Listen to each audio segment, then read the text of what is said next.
আসসালামু আলাইকুম। বাংলাদেশের শেয়ার বাজারের অবস্থাটা খুবই খারাপ, খুবই আশঙ্কাজনক এবং খুবই ভীতিপ্রদ। এখানে যারাই শেয়ারে ব্যবসা করছে, যারাই বিনিয়োগ করছে সাধারণ মানুষ, তারাই মহাসংকটে আছে। কিন্তু এই সংকট থেকে উত্তরণের উপায় কী? এটি কমিশনও হয়েছে, কিন্তু কমিশন কতটুকু কাজ করতে পারছে? তারপরে কেন নতুন করে বিনিয়োগ আসছে না? নতুন নতুন ব্যবসা প্রতিষ্ঠান কেন এখানে তারা এনলিস্টেড হচ্ছে না? যারা পুরনো শেয়ার বাজারের সাথে আছে তারা কিভাবে টিকে আছে?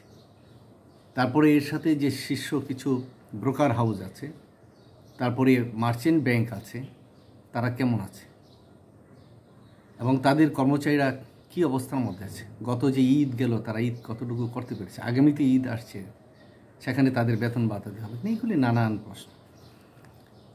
বিগত আওয়ামী আমলে সেই দশ নামছি শুধু নামছি, এবং এখানে এত বেশি কারসাজি হয় এবং এই কারসাজিগুলো সরকারের উচ্চ মহলে যারা থাকেন, সেটা ব্যবসায়ী গোষ্ঠী হোক, সেটা প্রশাসনিক হোক, কিংবা সরকারের কোনো রাজনৈতিক নেতৃবৃন্দ হোক, তাদের কারসাজিতেই এই শেয়ার বাজারটা বারবারই বাড়ি খাচ্ছে। এই যে বাড়ি খাচ্ছে, তার কারণে যারা সাধারণ বিনিয়োগকারী, তারা কিন্তু পথে বসে গেছে। আমার এরকম অনেকের সাথে কথা হয়, তাদের যে কি মানসিক দুর্বিষহ জীবন এখন যাচ্ছে, সেটা আসলে ভাষায় ব্যক্ত করা যায় না। কেউ কেউ যে ঢাকাতে একটা ফ্ল্যাট নিচ্ছে, সেটা বিক্রি করার চিন্তা করছে। কেউ কেউ গ্রামের বাড়িতে জমি জমা আছে, সেটা বিক্রি করার চিন্তা করছে। শূন্য হয়ে গিয়েছে। লক্ষ লক্ষ টাকা যাদের ইনভেস্ট আছে, কোটি টাকা ইনভেস্ট আছে, তাদের এখন শুধু কাগজ হয়েছে। তাদের ঈদ, উৎসব, পার্বণ যত কিছু আছে এবং পারিবারিক যে একটা শান্তি, সেই শান্তিটা বিনষ্ট হয়েছে। ছেলে মেয়েদের পড়ালেখা করারও সুযোগটা নষ্ট হয়ে গেছে। কিন্তু একটি রাষ্ট্র তো অবশ্যই ব্যবসা প্রতিষ্ঠান এগুলির দিকে বেশি করে নজর দিতে হবে। কেন? যে এখানে আমাদের দেশে প্রচুর লোক বেকার, চাকরির অভাব আছে, সেটা সরকারি হোক বেসরকারি হোক। কারণ বড় বড় মিল কারখানা তৈরি হচ্ছে না, বিদেশি বিনিয়োগ আসছে না, আর দেশেও যাদের হাতে টাকা আছে, তারা সেই টাকাগুলো বিদেশে পাচার করে বিদেশি ব্যবসা করছে। তার কারণ হলো যে বাংলাদেশের রাজনৈতিক অস্থিতিশীলতা, মাস্তানি, চোর, বাটপাট, লুটেরা, ডাকাত, এদের খপ্পরে পড়ে এই আমাদের যেই শেয়ার বাজারটা টোটালি ধ্বংস হয়ে যাচ্ছে। মাঝে মাঝেই আপনারা দেখবেন যে বড় বড় কোম্পানির বড় বড় মালিক এটার সাথে জড়িত, যারা খোদ প্রধানমন্ত্রীর খুব কাছের, যারা বাণিজ্য উপদেষ্টা কিংবা ব্যবসা উপদেষ্টা, তারাও এর সাথে জড়িত এবং লক্ষ লক্ষ কোটি টাকা এখান থেকে নিয়ে যায়। এরকম মাঝে মাঝে হয়। কিন্তু এই যে ধস, একের পর এক ধস নামছে, নেমেই যাচ্ছে, ভালো নেই। তো সেই ক্ষেত্রে করার কি আছে? যেমন শোনা যাচ্ছে যে নতুন কোনো বিনিয়োগ আসছে না। তো সরকার নতুন বিনিয়োগের জন্য যদি ব্যবস্থা না নেয়, উদ্যোগ না নেয়, তাহলে কীভাবে? এবং এই যে বিএসইসি, যেটা হলো যে পুঁজিবাজার নিয়ন্ত্রণ সংস্থা, এখানে কারা পড়ছে?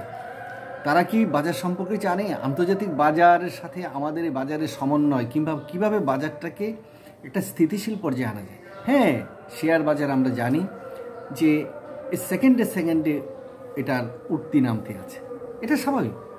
কিন্তু শুধু নামতেই থাকবে এটা তো হয় না।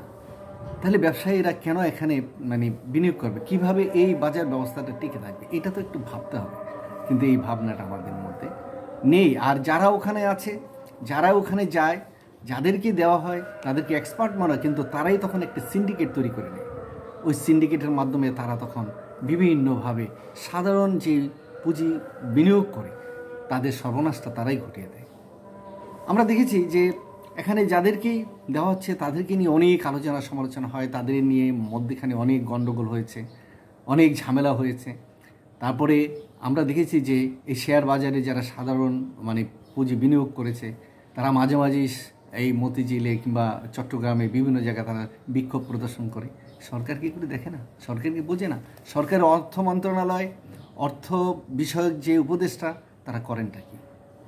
শুধু তো হাক ডাক দেখলেই হবে না। বিদেশি বিনিয়োগ আপনার এখানে দাওয়াত দিবেন, নিমন্ত্রণ করবেন, ঠিক আছে, আমাদের দরকার। কিন্তু পরিবেশটা যদি মানে বিনিয়োগের অনুকূল না হয়, কেউ তো এখানে বিনিয়োগ করবে না। আপনি দেশের মানুষের কাছে অনেক টাকা আছে, ছোট ছোট ইন্ডাস্ট্রি করার জন্য যথেষ্ট পরিমাণে লোক আছে, ব্যাংকে প্রচুর টাকা আছে, কিন্তু মানুষের হাতেও, কিছু মানুষের হাতেও হাজার হাজার কোটি টাকা আছে, শত শত কোটি টাকা আছে, কিন্তু তারা কেন ইন্ডাস্ট্রি করে না? তারা কেন এখানে বিনিয়োগ করতে আসে না? তারা কেন কলকারখানা স্থাপন করে না? এগুলি কিন্তু গভর্নমেন্টকে ভাবতে হবে।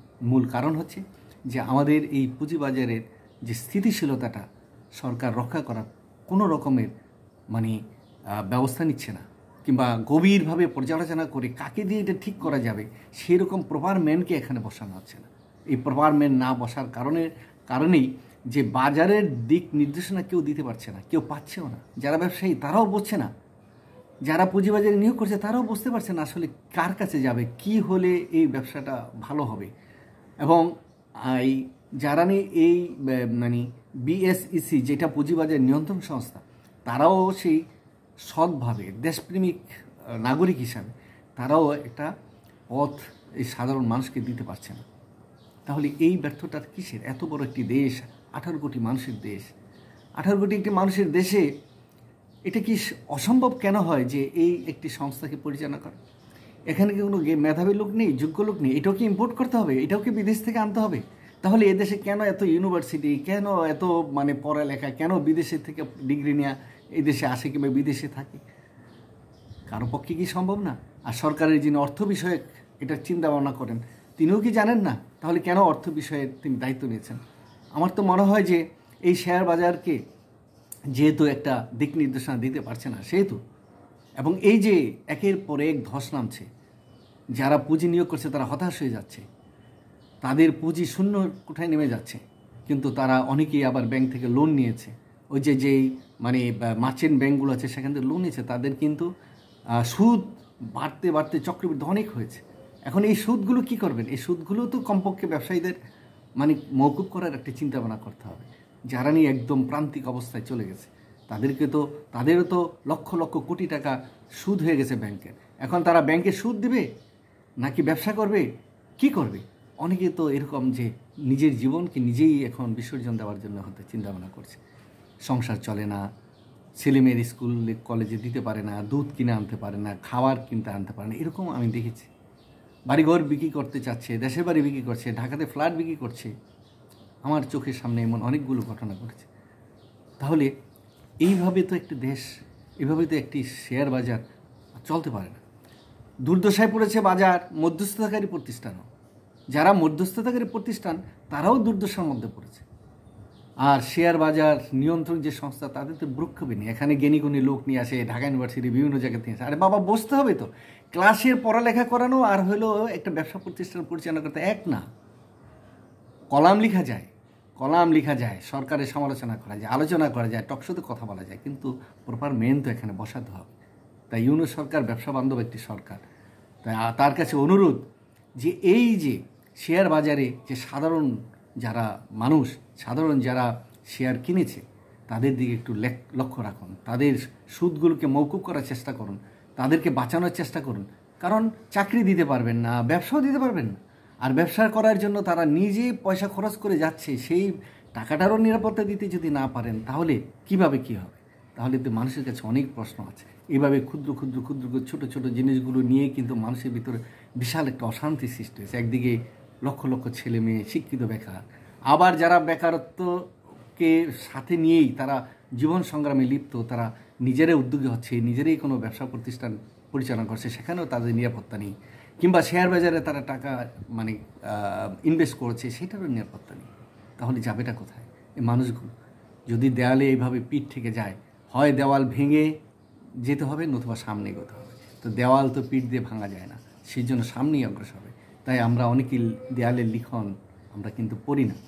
আর আপনিও কিন্তু বলেছেন, আমাদের যে বর্তমান উপদেষ্টা মহোদয়, তিনি বলেছেন দেয়ালে দেয়ালে কিন্তু লেখা আছে বাংলাদেশের সংবিধান, বাংলাদেশের মানুষের দাবি দেওয়া। তাই এগুলো একটু খেয়াল রাখতে হবে। আপনাকে জনতা একটি বিপ্লবের মাধ্যমে কিংবা আন্দোলনের মাধ্যমে, গণঅভ্যুত্থানের মাধ্যমে বসিয়েছে, জনতার প্রত্যাশা কিন্তু পূরণ করা আপনার দায়িত্ব।